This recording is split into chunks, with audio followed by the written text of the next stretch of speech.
Good morning to all of you. आज हम लोग बिल्कुल फ्रेश चैप्टर शुरू करने जा रहे हैं, जो कि लास्ट चैप्टर अपने किया था कैश बुक, उससे ही आगे फॉरवर्ड रिलेशन में है। तो थोड़ा सा आज बैकग्राउंड को डिस्कस करेंगे। जो चैप्टर का नाम रहेगा आज अपने सामने वो रहेगा सब्सिडियरी बुक, राइट। तो सब्सिडियरी बुक का ही एक पार्ट कैश बुक भी होता था। उसी कड़ी को आगे बढ़ाते हुए आज फ्रेश सिरे से इसको देखने का समझने का कोशिश करेंगे, राइट। इसमें ये सारी बातें देखेंगे कि क्या जरूरत है इन सारे कामों को करने के लिए, हम क्यों इसको मेंटेन करने का कोशिश करते हैं, कैसे इसमें एंट्री होगा, क्या प्रॉब्लम जो आया जिसको दूर करने के लिए हमारे को ये सारे काम करने पड़ते हैं, राइट। फर्स्ट ऑफ ऑल, आपको स्क्रीन शेयर हो रहा है, please confirm me. Today is lecture number 1 of chapter 5। Chapter का नाम रहेगा आपके पास subsidiary book, right. Subsidiary book जो स्टार्ट होगा उसी के बारे में आज बेसिक बातें बैकग्राउंड के साथ साथ क्यों जरूरत है, व्हाट व्हाई एंड हाउ को प्रोसेस करेंगे हम लोग, right. First of all please confirm me, have you all viewing the screen properly and am I audible? Yes or no? Yes, sir. Hello? Yes, sir. Okay, चलिए तो शुरू करते हैं इस चैप्टर को। देखिए, इस चैप्टर को शुरू करने से पहले थोड़ा सा आप प्रॉब्लम को समझोगे ना। आपके स्क्रीन पे जैसे दिख रहा है, एक बंदा है वो काम करते जा रहा है, इसका काम का वर्कलोड बढ़ते जा रहा है, राइट। अब वर्कलोड अगर इसका बढ़ते जा रहा है तो कुछ ना कुछ इसको सॉल्यूशन ढूंढना पड़ेगा कि हाँ जी आपका काम आसान हो जाए। तो सब्सिडरी बुक कोई और पर्पस हमारा सॉल्व नहीं करता है। ये जो हम पहले ट्रांजेक्शन्स जो कर रहे थे जर्नल में और उसको लेजर में पोस्टिंग कर रहे थे, उसी कड़ी को ये आसान करने का काम है। जैसे कि आपने पिछले चैप्टर में भी देखा था कि कैश बुक जो है क्या कर रहा था, कैश बुक दो आइटम को डिलीट कर दिया, एक तो जर्नल एंट्री और दूसरा लेजर में पोस्टिंग। यानी कि आप कैश बुक जब मेंटेन किए तो ना तो आप जर्नल एंट्री कर रहे थे और ना ही आप लेजर में पोस्टिंग कर रहे थे, राइट। तो ये अपना प्रॉब्लम हुआ इसी में। अब समस्या ये है कि इस प्रॉब्लम को सॉल्व करने के लिए क्या किया जाए, क्या किया जाए। आपके सामने ये सवाल है कि जब भी मेरे पास वॉल्यूमिनस ट्रांजैक्शंस हो उसको रिकॉर्ड करने के लिए क्या किया जाए, आपके स्क्रीन पे वो भी दिख रहा है। तो चलिए इसी में थोड़ा सा हम आपको सोचने का समझने का आपको कोशिश करेंगे कि भाई साहब क्या करें। जो ये कंफ्यूजन है इसको दूर करने का कोई ना कोई सॉल्यूशन तो ढूंढना पड़ेगा, आपको टेंशन तो थोड़ा सा लेना पड़ेगा, राइट। तो चलिए भागते हैं, दौड़ते हैं और इस कंसेप्ट को देखने का समझने का कोशिश करते हैं, राइट। चलिए, तो हमारे सामने आज का जो टॉपिक है वो बेसिकली मैंने आपको थोड़ा सा बैकग्राउंड डिस्कस करने का कोशिश किया है ताकि आपका जो कॉन्सेप्ट है वो इजीली समझ में आ सके, राइट। चलिए, तो अगर हम बात करते हैं सब्सिडियरी बुक का, तो सब्सिडियरी बुक में हमारे पास दो एलिमेंट निकल के सामने आएंगे। क्या क्या? फर्स्ट इज आपका क्या निकल के आएगा और सेकेंड आपका क्या आएगा। तो फर्स्ट जो है आपने कैश बुक ऑलरेडी डिस्कस कर लिया हमने, कब? जब हमने चैप्टर नंबर 4 आपको किया था, आपने पढ़ा भी। अगर आप यूट्यूब पे वीडियो को देख रहे हैं तो लिंक आपको डिस्क्रिप्शन बॉक्स में मिलेगा, आप वहां से जाके चैप्टर 4 के सारे लेक्चर को व्यू कर सकते हैं। मेरा प्रॉपर सजेशन ये है कि जब तक आप चैप्टर 4 को ना करेंगे कैश बुक को, तब तक इस सब्सिडरी बुक वाले चैप्टर को आप बिल्कुल ना करें। तो एक फटाफट रिवीजन के तौर पे कि कैश बुक जो है हमारा, जो कैश बुक हमने पढ़ा, सिंगल कॉलम कैश बुक भी पढ़ा, डबल कॉलम कैश बुक भी पढ़ा, ट्रिपल कॉलम भी पढ़ा और साथ साथ पेटी कैश बुक भी पढ़ा। अब दो ऑल दो आपके सामने ये सब्सिडरी बुक का ही एलिमेंट है, तो एक तो हमारे पास निकल के क्या आया, जितने भी कैश से रिलेटेड या बैंक से रिलेटेड आइटम है वो तो कैश बुक में लिख लिया। और यहाँ पे फिर से मैं याद दिलाना चाहता हूं आपको, जब कैश बुक में आप काम कर रहे हो तो ना तो आप जर्नल एंट्री कर रहे हो और ना ही आप लेजर में पोस्टिंग कर रहे हो। तो what about other transaction? Let's suppose that एक एग्जांपल ही लेते हैं कि आपने कैश परचेज किया, उसको तो कैश बुक में लिख लिया, लेकिन अगर आप उधारी परचेज करोगे तो क्या कैश बुक में वो आएगा? बिल्कुल नहीं आएगा। तो क्या फिर से हम जाके जर्नल एंट्री करें? तो जो शॉर्टकट हमने अपनाया था कि भाई हम जर्नल एंट्री नहीं करेंगे, लेजर में पोस्टिंग नहीं करेंगे, तो क्या करें हम, जो क्रेडिट परचेज का काम हो जाए। तो उसी प्रॉब्लम को दूर करने के लिए जो क्रेडिट से रिलेशन में ट्रांजेक्शन्स हैं, उनके लिए एक अलग से बुक मार्केट में प्री प्रिंटेड बना दिया गया, जिसको हम बोलते हैं अदर सब्सिडियरी बुक, जिसको हम क्या बोलते हैं? Other subsidiary book, right. तो ये सारा काम अपने पास चलता है, निकल के आता है, राइट। तो अदर सब्सिडियरी बुक में अगर हम ध्यान से देखेंगे तो हमारे पास आएगा purchase book, sales book, purchase return book, return outward book भी जिसको बोलते हैं, उसके साथ साथ सेल्स रिटर्न बुक, या इसको हम रिटर्न इनवर्ड बुक्स भी बोलते हैं, bills receivable book, bills payable book and journal proper. तो ये सारे काम कहाँ पे आएंगे? ये सारे आएंगे, ये तो कैश से रिलेशन में हो गया, और यहाँ पे जहां पे आपका कैश से रिलेशन में काम नहीं हो, यानी कि क्रेडिट वाला काम होगा, वो आएगा यहाँ पे, राइट। तो थोड़ा सा अभी हम बाउंड्री वॉल खींचने का कोशिश कर रहे हैं कि what is the subsidiary book. तो हम ऐसा कह सकते हैं कि cash book is also a subsidiary book which belongs only cash transaction. So what about credit transaction? For the credit transaction, we have to use other subsidiary book that is called purchase book for relation of credit purchase transaction, sales book which relates to but which relates to credit sales transactions, same like sales return, purchase returns and bills receivable को हम discuss करेंगे हम बाद में, और journal proper को भी करेंगे, राइट। तो फिर से अगर हम आपके सामने बात रखते हैं तो ध्यान से देखिएगा, जो ट्रांजेक्शन्स अपने पास हैं, वो ट्रांजेक्शन्स को अगर दो कैटेगरी में हम डिवाइड करके चले, फर्स्ट इज कैश से रिलेशन में, तो उसको आप कहाँ पे रिकॉर्ड करोगे? कैश बुक में। अब कैश बुक आपके सामने single column, double column, triple column and पेटी cash book. What is the situation? आप जैसे आपको मेंटेन करना है कर सकते हैं, जैसा क्वेश्चन कहता है कर सकते हैं, राइट। यहाँ पे बस ध्यान देने की बात यह है कि कैश से रिलेशन में जितने भी ट्रांजेक्शन्स हैं वही कैश बुक में जा रहे हैं। तो बच गया कौन सा? क्रेडिट, मतलब जिसमें कैश का लेन देन नहीं हुआ, आपने उधार माल बेचा, उधार माल खरीदा, राइट। वो सारे ट्रांजेक्शन्स कहाँ पे जाएंगे? Purchase book, purchase returns book, sales return book, bills receivable book, bills payable book and journal proper. इन सबों को एक एक करके हम डिस्कस करेंगे। फिलहाल अभी इस चैप्टर का थीम और इसका बैकग्राउंड समझने की कोशिश हम कर रहे हैं, राइट। चलिए, तो हमने अगर पीछे से थोड़ा सा अगर रिविजन्स आप देखें तो हमने क्या किया, चैप्टर नंबर 4 में जो ट्रांजेक्शन्स हमने किया था किससे रिलेशन में? Only for the cash. उसको हमने ऑप्शन या तो जर्नल एंट्री करना था, या लेजर में पोस्टिंग करना था, या हम कैश बुक में मेंटेन किए। और ये सारा का सारा चैप्टर हमने ऑलरेडी स्टडी कर लिया है, कहाँ पे? कैश बुक वाले चैप्टर में। अब इस चैप्टर में जो चैप्टर नंबर 5 होगा, इसमें हम केवल बात करेंगे क्रेडिट से ट्रांजेक्शन्स के रिलेशन में, राइट। चलिए, तो अगर आपने पीछे हमने देखा भी था कि कैश बुक और कैश अकाउंट में अंतर हमने देख लिया था। अगर आपको ध्यान में हो, अगर फटाफट एक बार हम रिवीजन आपको करा दें कि आपका क्या दोनों में डिफरेंसेस था। तो कैश बुक में हम डायरेक्टली एंट्री कर रहे थे, जबकि कैश अकाउंट के लिए हमको पहले क्या करना पड़ता? जर्नल एंट्रीज करना पड़ता, और इस जर्नल एंट्री को करने के बाद हम देयर आफ्टर इसको हम पोस्टिंग करते कहाँ पे? कैश अकाउंट में।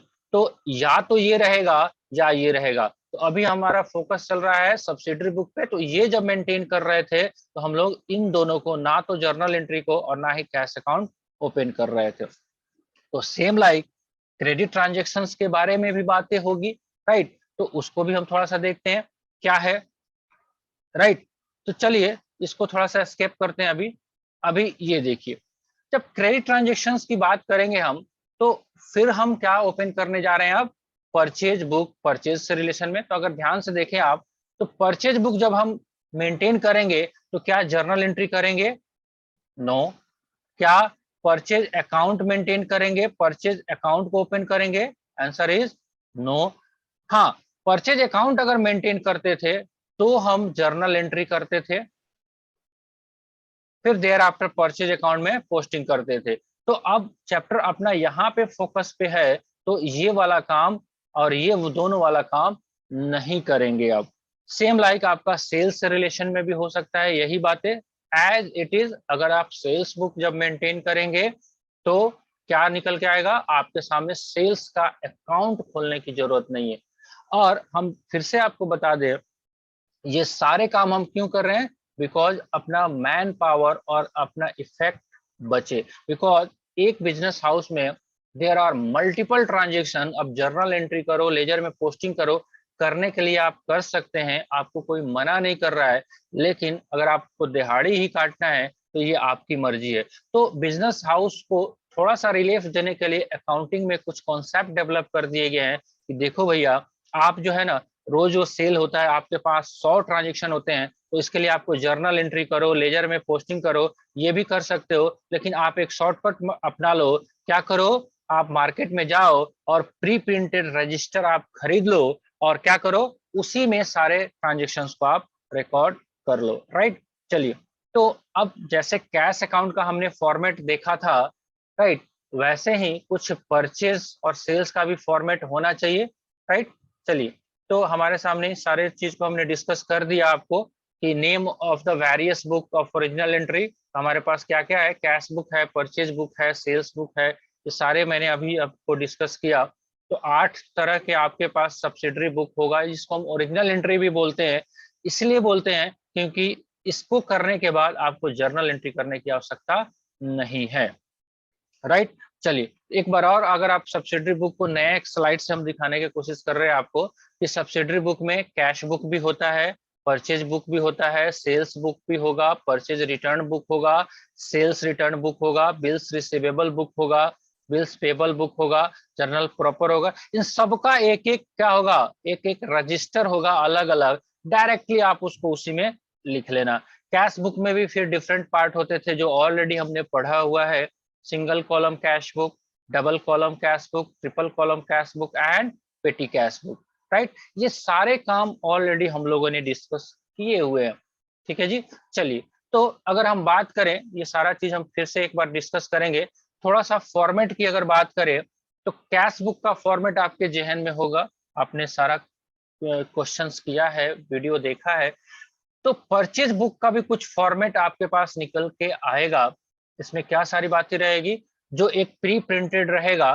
तो कैसे दिखेगा, कुछ इस तरह का दिखेगा परचेज बुक, जिसमें आपका एक कॉलम रहेगा डेट का, एक इनवॉइस नंबर का, और यहाँ पे नेम ऑफ द कस्टमर रहेगा, डिटेल्स रहेंगे, एलएफ रहेगा, अमाउंट रहेगा। और आज के टाइम में 2 कॉलम और ऐड हो जाता है, वो क्या, वो जीएसटी का। तो एसजीएसटी एंड सीजीएसटी, ये भी कॉलम, टैक्स वाले भी कॉलम यहाँ पे ऐड हो जाएंगे। जब प्रैक्टिकल क्वेश्चन हम लोग करेंगे वहां पे निकल के आ जाएगा। बस एक चीज ध्यान में रखना कि आप जब भी परचेज का ट्रांजेक्शन आपके बुक्स में दिया होगा और वो क्रेडिट से रिलेशन में होगा तो उसको परचेज बुक में लिख लेना। अगर वो कैश से रिलेशन में होगा तो केवल कैश बुक में एंट्री होगा। जब कैश बुक में एंट्री हो जाएगा तो फिर परचेज बुक में एंट्री नहीं होगा। यानी कि हम ये कह सकते हैं अगर समरी रूप में कि परचेज अगर है हमारे पास, अगर परचेज हम करते हैं कैश में तो कहां पे जाएगा, कैश बुक में। अगर आप परचेज करते हो क्रेडिट में, ये बहुत ध्यान से देखिएगा आप, इस पॉइंट को बहुत माइन्यूटली मैं डिस्कस कर रहा हूं। अगर क्रेडिट होगा तो जाएगा आपको परचेज बुक में। ऐसा नहीं कि आपको ट्रांजेक्शन दिया होगा कि being goods purchase from Mohan on cash, तो ऑन कैश जैसे ही करेगा आपको कैश बुक के क्रेडिट साइड में जाके बाई परचेज लिख देना है। अगर वो लिख दे हुए तो आपको परचेज बुक में फिर नहीं आना है। लेकिन आपको कहता है कि purchase of goods from Mohan on credit, या केवल मोहन कह के छोड़ देता है। इसका मतलब हम लोग क्या समझते हैं, इसका मतलब ये समझते हैं कि ये मेरा क्रेडिट से रिलेशन में ट्रांजेक्शन है, तो इसको हम कहाँ पे लिखेंगे, परचेज बुक में, राइट। चलिए, तो कुछ आपके सामने ये फॉर्मेट भी मैंने डिस्कस किया। तो मोटा मोटी कुछ कुछ बातें अभी आपको डिस्कस किया गया जो आपको सब्सिडरी बुक से रिलेशन में बात करता है, इससे संपर्क रखता है।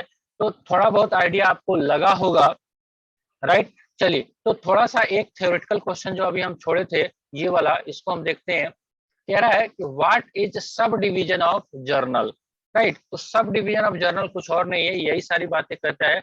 It is convenient to maintain separate book of for each such class of transaction, one to record cash transaction जो कि पिछले चैप्टर में आपने किया, and another to record credit purchase of goods, and yet another to record credit sale of goods. all सारा का सारा यहाँ पे बोल रहा है, all of these books are called books of original entry, या तो आप इसको books of original entry बोलते हैं, या प्राइमरी एंट्री, या सब्सिडरी बुक। तो आपसे कोई अब सवाल करेगा कि जहां पे भी सब्सिडरी बुक की बात की जाती है, या जहां पे भी बुक्स ऑफ ओरिजिनल एंट्री की बात की जाती है, या जहां पे प्राइमरी बुक की बात की जाती है, तो ये इसको हम नट सेल में हम सब्सिडरी बुक ही बोलते हैं। तो जहां पे आप सब्सिडरी बुक का काम करोगे, वहां पे आपसे रिक्वेस्ट है कि काइंडली आप जर्नल एंट्री और लेजर में पोस्टिंग नहीं करना, ये उसी का सब्स्टिट्यूट है। तो सब्स्टिट्यूट क्यों किया गया था वो भी मैंने आपको डिस्कस कराया, क्योंकि कंफ्यूजन मन में रहेगा, प्रॉब्लम जब तक नहीं समझोगे तब तक आपका सॉल्यूशन नहीं निकलेगा। तो क्यों किया जा रहा था, तो आपको ओवरबर्डन से निजात पाने के लिए, नहीं तो आपकी मर्जी है, आप करते रहो, राइट। तो अभी भी मेरे हिसाब से अभी आप मेरे सामने एकेडमिक सेशन में बैठे हुए हो, आप ये वीडियो देख रहे हो, और इस वीडियो को देखने के बाद आपको क्वेश्चंस को सॉल्व करने हैं, ताकि आप एग्जाम में पास हो पाओ। आज के जमाने में ये सारा काम भी अब ऑलमोस्ट बंद हो चुका है, because today is the digital mode of the क्या बोलते हैं, सोसाइटी या कंट्री, जो भी बोलो, डिजिटली सारा कुछ होता है आज के जमाने में। तो there are multiple software in the market which maintain all types of transaction in one click. आप तो बार कोड से भी कर लेते हैं, देखते हैं कभी आप मॉल में आप गए होगे सामान खरीदने, तो क्या वहां पे सेल का परचेज का एंट्री वो करता है बंदा? कुछ नहीं करता है। वो अपने सामने आपके गुड्स के ऊपर एक स्टिकर लगा रहता है, और जस्ट एक गन की तरह उसमें लाल कलर का लाइट निकलता है, उसको कैप्चर करता है। जैसे वो कैप्चर करता है ना जी, उसका रिकॉर्डिंग हो जाता है बुक्स में।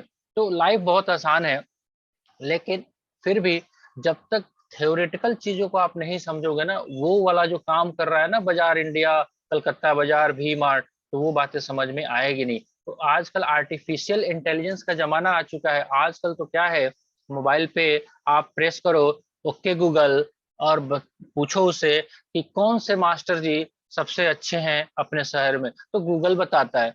कहाँ पे पिज्जा मिलेगा, तो गूगल बताता है। तो डिजिटल मोड का जमाना है, आर्टिफिशियल इंटेलिजेंस का जमाना है।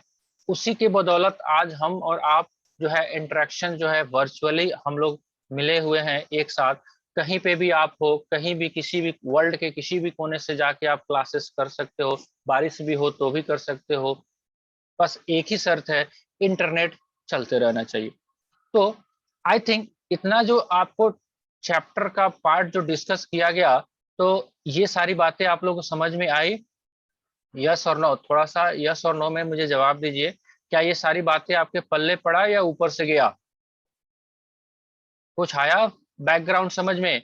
जब क्वेश्चंस करेंगे तो और सारी बातें भी समझ में आएगी अपने को। फिलहाल इतना सारा बात हम लोग को समझ में आया हो, तो आज आपके लिए होमवर्क क्या रहेगा? कुछ भी नहीं। आज आपको कोई भी क्वेश्चन नहीं करने हैं।